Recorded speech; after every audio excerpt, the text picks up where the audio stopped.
This is a bunch of single frame grabs from a video on Demolition Ranch called The Thingy on the Tip Front or something like that. It's a video about whether or not you have a thingy on the tip of the gun. Frame 1. Frame 2. That's the visible muzzle flash from an unsuppressed, uncompensated, unhidden, unbraked gun. This is what it looks like before. This is afterwards. It messed with the cameras in individual frames. This is from the other side. The camera we were inside of is on the opposite side there. And bang, that's what it looks like. These are very large images because I downloaded this in 1080 mode. So this is going to be blanking out here. And that's what it looks like the next frame. That's with a very small gun using a specific issue with how much powder is in the shell. Now, most people aren't aware of this, and I'd completely forgotten about it on the first one that I did because I was going to do a series of videos on this, but then the purge happened. So let's just do it all in one video and get this channel killed the right way. So anyway, this is a pretty small gun. Let's get on to the next one. Now, that's the blast through.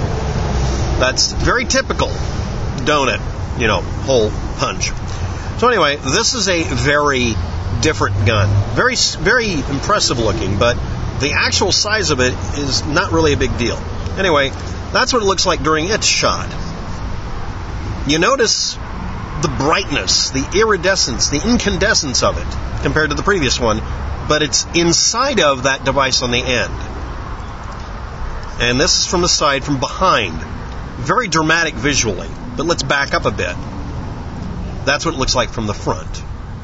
And that's off axis. On axis, directly downrange, if you were the target, you wouldn't see very much. And again, there's something going on with the amount of powder. It's not just that it's a gun firing. Muzzle flash isn't caused just because of the muzzle or the bullet. Again, this is uncompensated, etc., etc. I mean, various things. And you can see there's a puff there. And then there, and then you see that. Nice spherical ball. Why did it incandesce at that position? Resonant effects or cavitation? So anyway, this thing. No, that's not Photoshop. That's a big farking gun. Now this is from the front, off axis, not completely perpendicular. We can't see through the muzzle brake or compensator at this point. And that's the flash.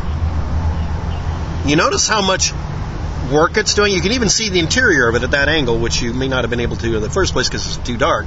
Now that it's lit up, literally like a photograph should, it hasn't moved yet. You may have noticed it didn't move. This is the reason it does what it does. It has actually moved, by the way. It's just such a tiny amount of movement, which is the point of the device. And you can see how much incandescence is being thrown to the sides and backwards at about a 45-degree angle towards the shooter and away from the target. And here's from the back where we're literally at the 45-degree angle. The camera behind it that we are representing is almost totally covered up. Look how bright that is from the back. And look at how little the ball of fire that comes out is and how short that duration is. Unless your camera's set to high speed mode, you can't see it.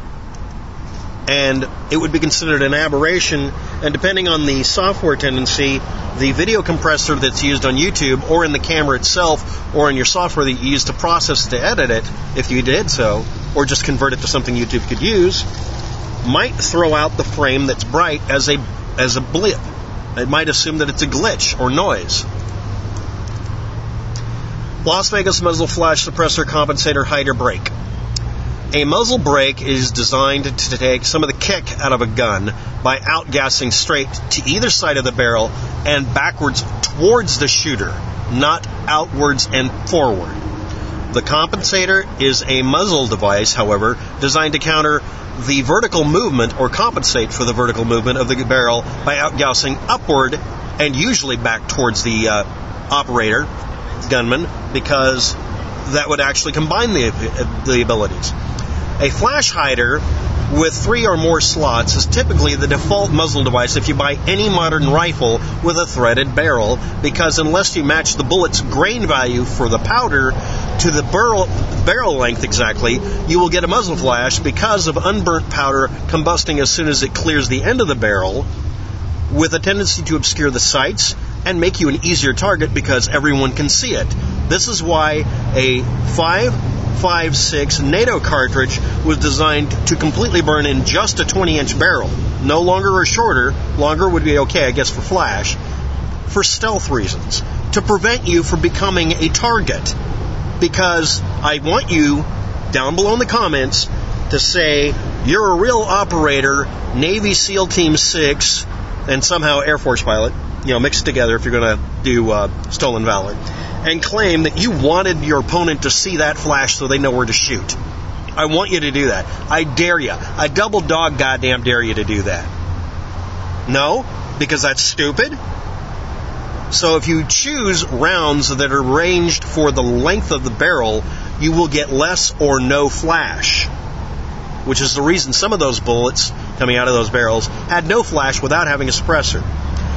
A birdcage flash hider is used on most AR-15s, and it's actually a combination of a flash hider and a compensator because it outgasses up and back towards the shooter, approximately 45 by 45, not down and forward towards the target or cameras below in Las Vegas.